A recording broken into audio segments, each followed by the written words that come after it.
ఓం నమస్తే ఆర్యబంధులందరికీ నమస్తే, భారతీయులందరికీ నమస్తే.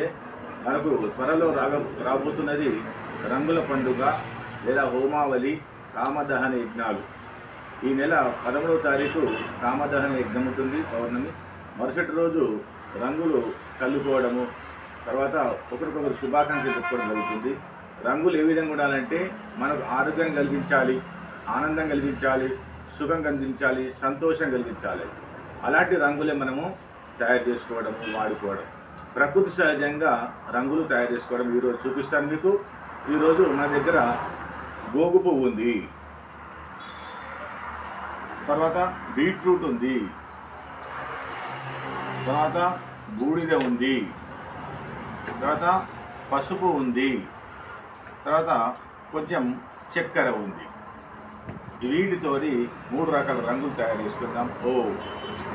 మనము ఆరెంజ్ కలర్ తయారు చేసుకుందాం, అంటే కాషాయ రంగు లాంటిది ఆరెంజ్ కలర్ ఇలాంటి తయారు చేసుకుందాం. మొదట ఒక గ్లాసులో, ఎంటీ గ్లాసులో నీళ్లు తీసుకుంటున్నాను.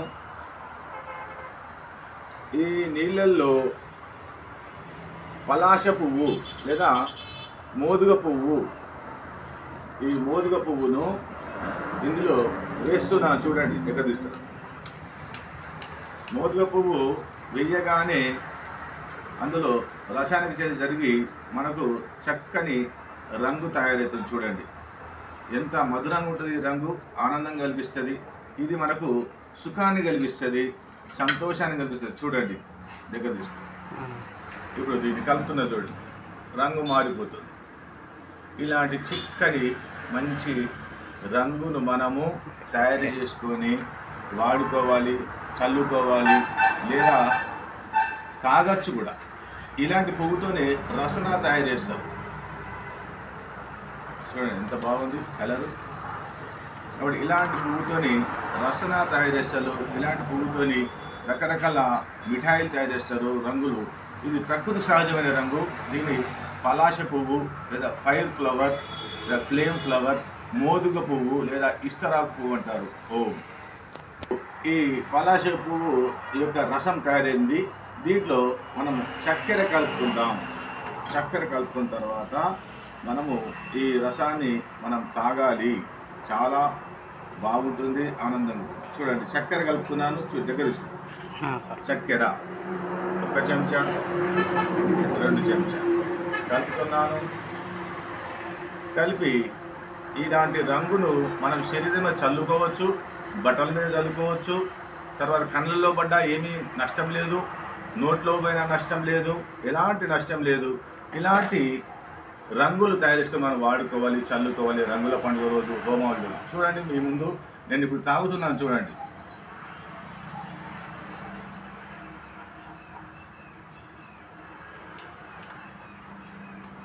ఆనందం కలిగిస్తుంది. బస్ కారం. తర్వాత మనము బీట్రూట్ తీసుకొని వాయిలెట్ కలర్ లేదా పల్పీ కలర్ తయారు చేసుకుంటాం. ఈ రంగు కూడా మనము చల్లుకోవచ్చు, తాగొచ్చు.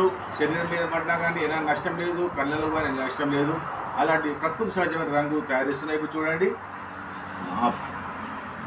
ఈ బీట్రూట్ యొక్క ముక్కలు చేసిన తర్వాత దాన్ని మనము నీళ్ళలో కలుపుతున్నాం. చిన్న చిన్న ముక్కలు చేస్తున్నాం. చూడండి, దగ్గర తీసుకుని చిన్న చిన్న ముక్కలు.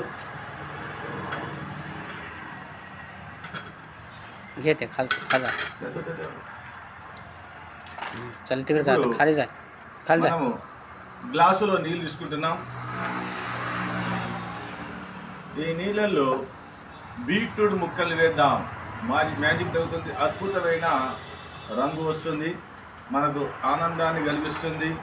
ఇలాంటి మంచి సహజ సిద్ధమైన రంగులు మనం తయారు చేసుకొని వాడుకోవాలి. చూడండి ఎంత బాగా అనిపిస్తుంది కలరు, రంగు.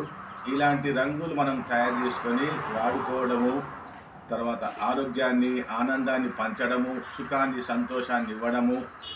ఏదైనా సరే పండుగ ఆనందం కలిగించాలి, మనకు సుఖం కలిగించాలి, మళ్ళీ ఇంకా రంగులు కావాలని కోరుకోవాలి. అలాంటి రంగు దగ్గర చూడండి ఎంత బాగుంది రంగు, ఇంత మంచి రంగు. ఇందులో మనము మళ్ళీ చక్కెర కలుపుకుందాం. చక్కెర 1 చెంచా, 2 చెంచా కలిపిన తర్వాత వీలైతే ఇందులో నిమ్మరసం కూడా కలుపుకోవచ్చు, వీలైతే కొంచెం అల్లం రసం కూడా కలుపుకోవచ్చు. చాలా అద్భుతమైన ఔషధం. లేదా చక్కెర బదులు తేనె కూడా కలుపుకోవచ్చు. ఈ రసాన్ని కూడా తాగడం వల్ల మనిషిలో ఆరోగ్యం కలుగుతుంది. తర్వాత రక్తము పెరుగుతుంది, రక్త కణాల సంఖ్య పెరుగుతుంది ఇలాంటి రసం వల్ల. చూడండి, నేను తాగుతున్నాను ఇప్పుడు. చూడండి,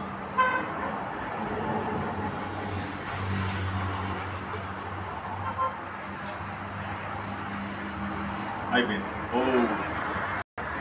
రంగులు తయారు చేసుకున్నాం. రంగులు చల్లుకోవడము లేకుండా తాగడము ఇలాంటి చేయవచ్చు, ఆరోగ్యకరమని. ఇప్పుడు పూసుకోవడం అంటే రంగులు పూసుకుంటారు కదా, అలాంటి పూసుకునే రంగు తయారు చేద్దాం. ఒక జాజూర్ కలర్ రంగు లేదా ఎరుపు రంగు కలర్ వస్తుంది. చూడండి, మనము ఇక్కడ పసుపు ఉంది. ఈ పసుపుతో పాటు ఇది బూడిద, యజ్ఞం బూడిద. మనం ఈరోజు యజ్ఞం చేస్తాం ఇక్కడ. ఆ యజ్ఞం బూడిద, ఈ యజ్ఞం బూడిదలో మనం పసుపు కలిపితే ఒక చక్కని రంగు తయారవుతుంది. చూద్దాం, ఇప్పుడు కలర్ వేస్తున్నాను చూడండి. ఆ తర్వాత ఇందులో కొన్ని నీళ్లు పోస్తున్నాను. నీళ్లు పోసి దగ్గర నీళ్లు పోసి చక్కగా ఇట్లా కలిపేస్తే మనకు మంచి చక్కని జాజు రంగు తయారవుతుంది. ఇలాంటి రంగుని మనము చక్కగా పూసుకోవచ్చు. ఇంకా కొన్ని నీళ్ళు పోద్దాం. ఇలాంటి రంగును మనం పూసుకోవచ్చు, రంగు ఆడుకోవచ్చు, లేదా దీన్ని తినచ్చు కూడా. దీన్ని తింటే కూడా నష్టం లేదు. యజ్ఞం బూడిద, పసుపు మన అందరి ఆరోగ్యదాయిని. చూడండి, ఇటు చూస్తున్నాను నేను.